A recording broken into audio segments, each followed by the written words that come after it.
Hi, everyone. Michelle here at the Greater Sudbury Chamber of Commerce. I'm here today with Don Condon from Connected Living and Wellness. How are you today, Don? Great. It's actually, I feel this is one of those days, that cold, gray, drizzly day that just makes me want to crawl under the covers, but I'm actually feeling pretty good today. Good, good. I think spring is like here. I hope it is Yeah, anyways. yeah, Not that we had a hard winter, but I hope it's here. yeah. So I'd like you to tell me a little bit about your new location and what's changed for you relative to general operation. Yeah, so last year when in March when we got locked down and we were all sort of thinking it was going to be, oh, maybe 2 weeks to a month, I started to realize that that my business had grown to a point where the location that I was in wasn't appropriate anymore. And it had never really been a great, I mean, it was a really nice, lovely location, but to accommodate the clientele that I had, it wasn't really the greatest fit. And so as the lockdown went on a little bit longer, I thought, you know what, this is probably a good time to start looking at my plan, which was already sort of on my to-do list, to start looking around because my lease was up at the end of the year anyways. So to start looking around at some new locations that were going to be more appropriate for the business, to help the business grow into its, into a fuller potential, and to really service the clients that I was trying to serve. So I was on a second floor location, with a narrow little stairway, and a lot of my clients who are therapy clients or seniors, they just can't, get up that stairwell. And so it was, inaccessible to a lot of the potential clientele that I had, or the clientele that I already had, which meant that I was doing all this running around the city, and it just became a bit of an issue. So I thought this is a good time to start looking at that. And I put out a couple of feelers, and I came upon this location here that I'm in here now. And as soon as I walked in the door, it was in the tear out condition. So it was like bare walls, or no, yeah, bare walls, concrete floor, you know, lights barely hanging off the ceiling. It was just, it was ready for me though. It was ready for me. So I walked in, I went, this is perfect.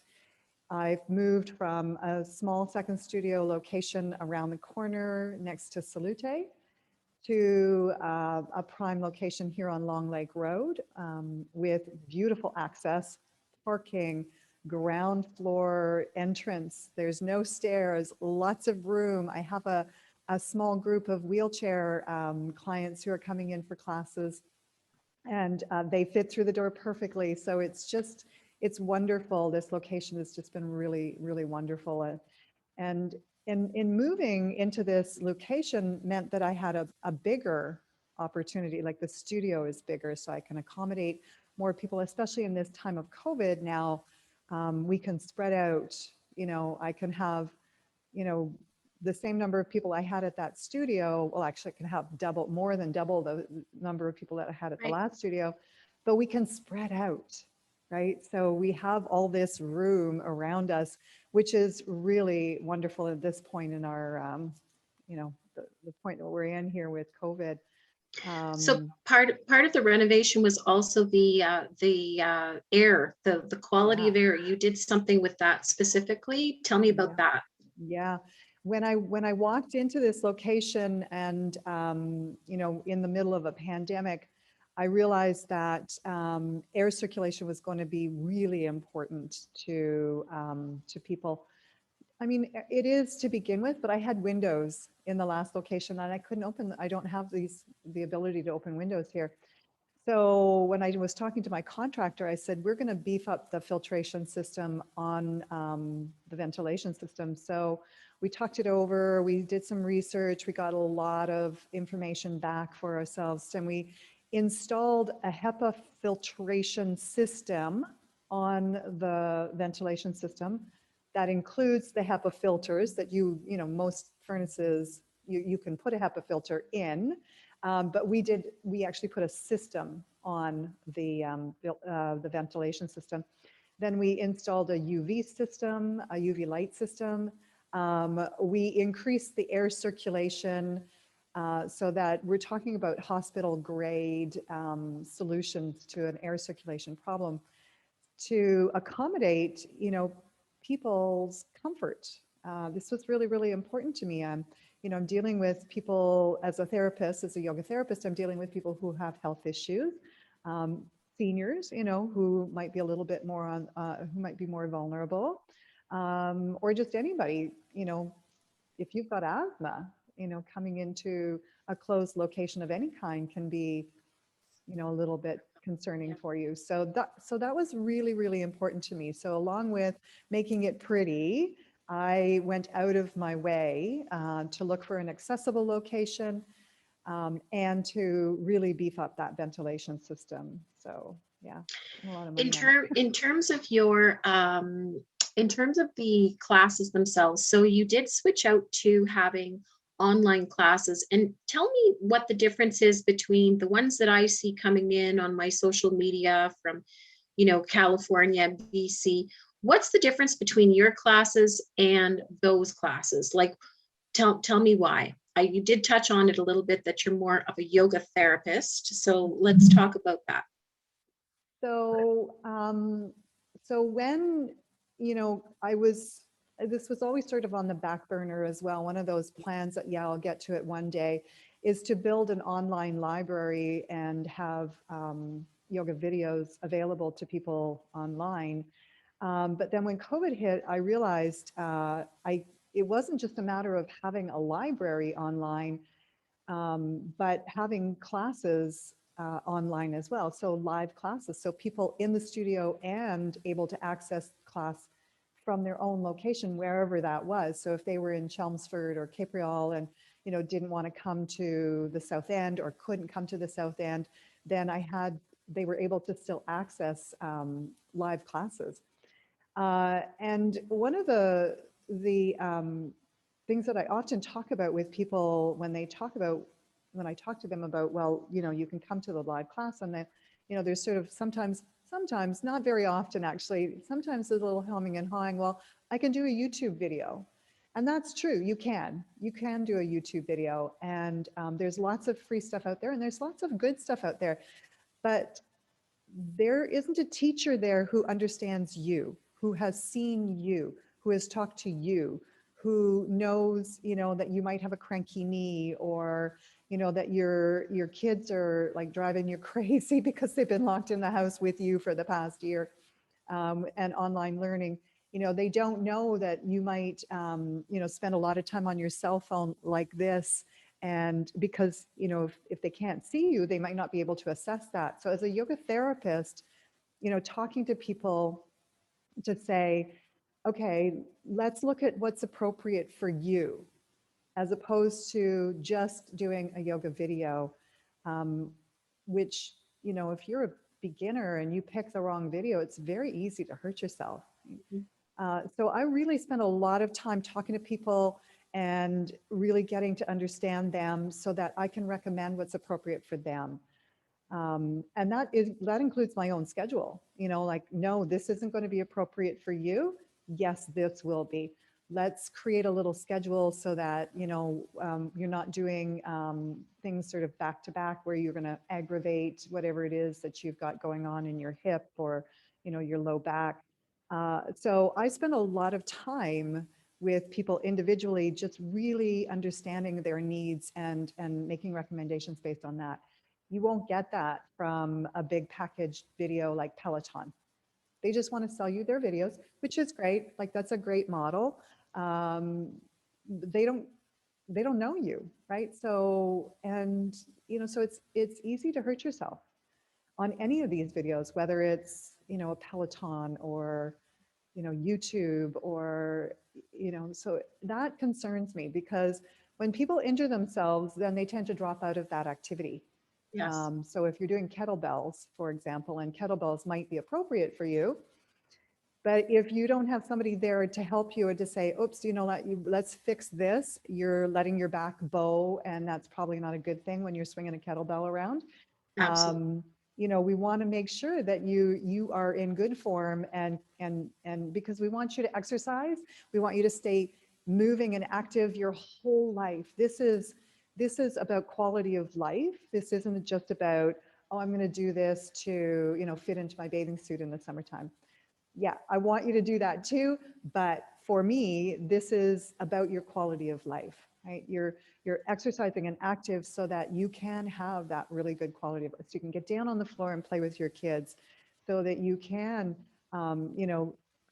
go for a walk, or that you're able to understand what's going on with you mentally and have some stress management techniques, that you're taking care of that cranky knee that you might have injured when you were younger doing something silly, so for me, that's really, really important.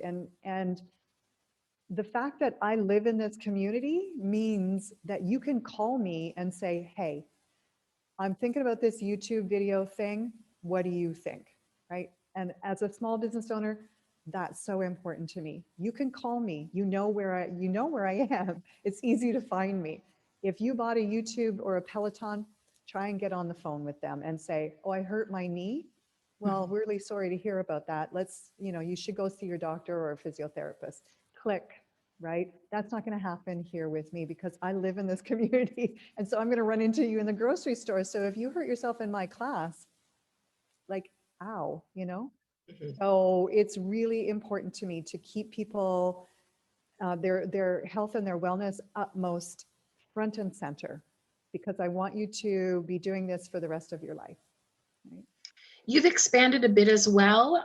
In our last conversation, you had mentioned that you also have on site massage therapists, if I'm not mistaken. Yeah, she's not a massage therapist there. Okay. So I have two therapists here. I Okay. invited a couple of practitioners to share the space with me because I thought it was really interesting to have this holistic Mhm. wraparound services. So one of the therapists is a thermographer, and both of them are actually nutritionists who have a huge interest in women's hormonal health. So if you're in that stage where your hormones are really affecting your life, Mhm. either one of these women are phenomenal at that. But Dana Irvin, who is a thermographer, so thermography is to find the hot and cold spots in your body. So they take a scan of your body to find those hot and cold spots. Um, Cold means something might not be getting some good circulation. Hot means something might be inflamed. And those are things that you're going to want to look at, because it's going to affect your health. A Mhm. lot of women will use thermography as sort of an in between their mammographies. So if you're, say, doing a mammography every 2 years, you'll do your mammography, and then in the next year you'll do a thermography, right? So it's a diagnostic tool, Mhm. and they're wonderful. She's wonderful, and she has a few other nice little tricks as sort of therapy options. The grounding mats, the Sequex. And then Wendy Humphreys, yeah, she does live blood analysis, and she's a nurse. She's an RPN, and yeah, so she used to work in the hospital system. So she's transitioned over to a holistic healthcare system.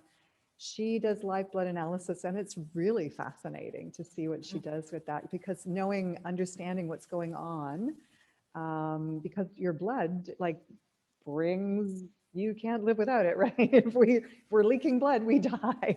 Mhm. But it brings the nourishment and nutrients and everything you could possibly need all around your body. And so what's in that? Like, what's in that? Especially now when we're talking about being in the middle of a virus that, has some potential, some grave potentials to it. So if you can understand how your systems are working and work with that, then these two gals are great for that. So that's Wendy Humphreys, live nutritional solutions. I know I'm going to screw that. And Dana Irvin, who is a thermography coach. That's wonderful. Yeah, so I thought it was really fascinating to have them here. It'd be really nice to have a massage therapist here too as well. So one day. Well, sorry to have mentioned that and not the other ones. I would love to have a Um, massage therapist but here. certainly in you doing like a needs assessment sort of approach, profiling your yoga participants, the thermography machine will certainly indicate the areas that they have lameness issues with already, right? Or stiffness or inflammation. So Yeah, I mean, we um, don't, we do we do sort of work with each other's clients, but I don't send my clients to Dana for an assessment before they come to class. No. understood. We do, we work with each other's clients Mhm. as clinicians and practitioners, as a referral basis. So I might say, oh, you know what, I've got a client whose shoulder has been really bothering them and I can't seem to get it to settle down and nothing I'm doing is working. Dana, can you have a look at that and see if you can see anything, if there's anything there for you? And Dana might do the same thing. Like she might have a client who's, who can't get their nervous system to settle down. So their stomach's inflamed, they've got Right. all kinds of issues around their gut and their digestive system. So she may refer them to me to say, let's look at some stress management. Let's look at some, yoga therapy as a nice tool. We do work independently, so they're here with me, sharing the space. But yeah, so no, Their own if you were to come entities. in off the street, yeah, you could just come to a yoga class. You don't have to go through Wendy or Dana you would just come and call me and you go, hey, Dawn, I want to come to class. And I'd say, great, come on in. So in participating in some of the events that we hosted throughout this past year, some of the events included you for, I guess, sort of like a little bit of a stretch, a little bit of a repose or meditation, just maybe a time to calm down. So tell me a little bit about why you feel that that's a really good fit nowadays with people that are in office or doing all of these Zoom appointments instead of being out on the road face to face. You can host these sessions for businesses. So like for half an hour of their lunchtime. Yeah. Tell me about that. Yeah, so I mean, we're in a very different work world right now. Like a lot of people are working from home, and their homes aren't set up for office. Like I can't tell you, I just talked to a woman the other day who said she finally got a desk and a chair, an office chair in her home. She'd been sitting at the dining room table, and she would go back and forth from the dining room table to the counter. And those things are not set up for you to be like this all day long. So she's like this all day long, and all of her shoulders and her neck are just in knots. And she's now starting to grind her teeth, which is not a good sign, right? So, if you've got people working at home, out of their offices, out of that sort of office environment, we haven't really set up for it, you're going to look at spending, most people are starting to sort of maybe find a little bit of balance now, but for a year, uh, people would not stop working at 5 o'clock. They would continue working, especially if you've got kids at home, moms who have kids at home. They may get up at 6 in the morning, work till 7 when the kids get up, and then have those kids all day long over their shoulders trying to, work with them online, do their schoolwork. That means that mom has to put off, or whoever's home has to put off whatever work that they would do until after those kids go to bed. So you've got people who are working, till 1, 2 in the morning, actually trying to do their jobs. Instead, under normal circumstances, the kids would be at school, you'd be at work at 5 o'clock or whatever. You might stay late to do some things and wrap up, and you might do maybe an hour or two on the weekend. But you would have a more robust schedule where you were getting up and moving around, maybe going for a walk, getting out of the office and getting into your car, going to the grocery store. So there's movement there. Now, what I'm finding when I talk to people is they're not moving at all. And if they're moving, they might save it for Sunday morning and go for a walk. Mhm.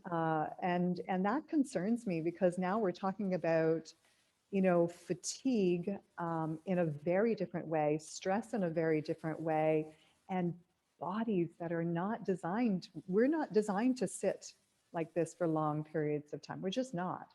Mhm. And our culture and our society encourage us to sit for long periods of time and be under stress for long periods of time. And, we end up with health issues. So for companies to think about the wellness of their staff and employees, see that in a bigger way, in a bigger perspective. So, okay, so we're all wearing a mask, we're all washing our hands, we're all making sure that we've got some physical distance between ourselves.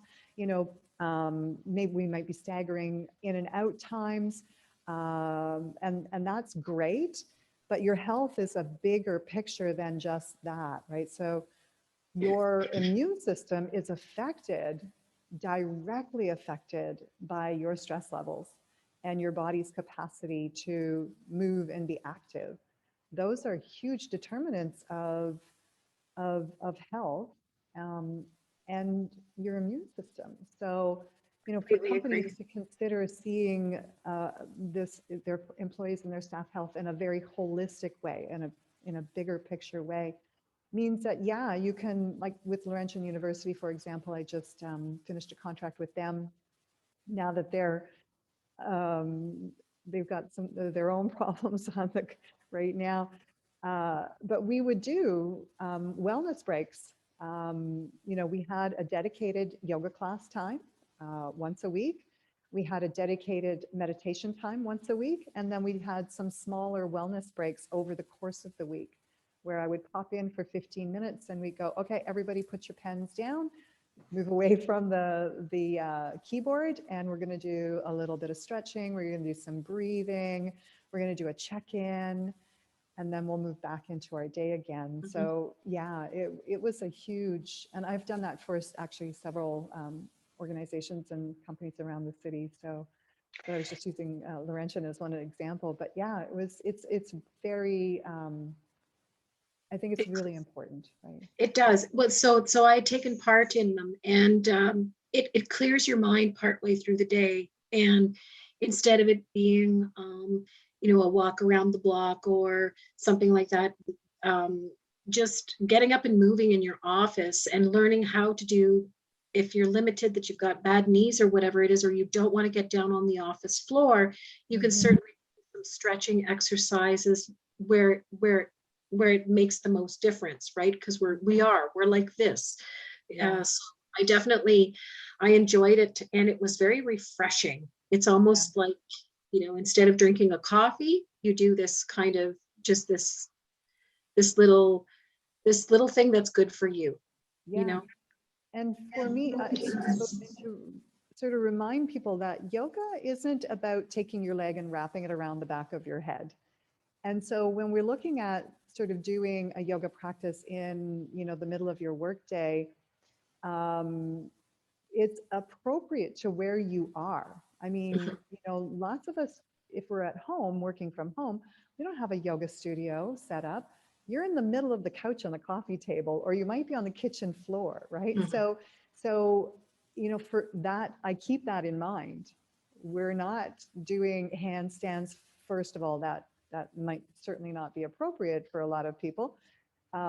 So I'm keeping that in mind, that you might not be a um, in a space where you can do a bigger asana practice, and I don't necessarily know you individually as of yet, so I'm going to make sure that what I do is appropriate for you.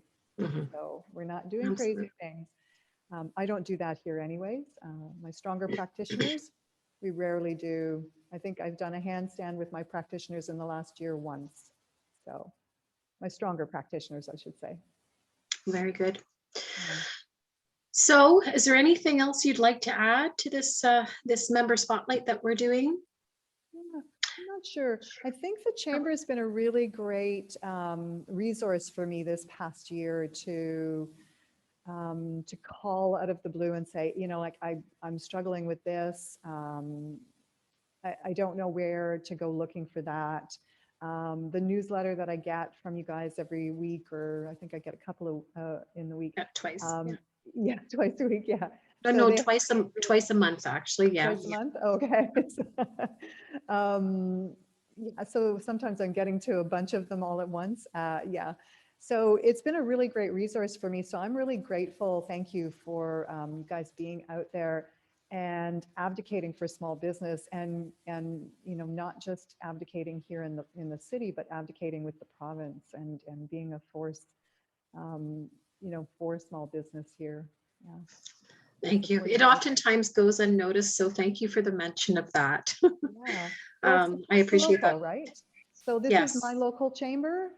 I live in this city. This is where I make my money. This is where I want to spend my money. This is, so I'm going to support local businesses here. And I was doing that before COVID hit. I'm doing it even more so now because, and my chamber, right? I'm supporting my local chamber because this is I know you, like we know each other. We see each other in the grocery store. We walk down the street together. So it's really important. Yeah.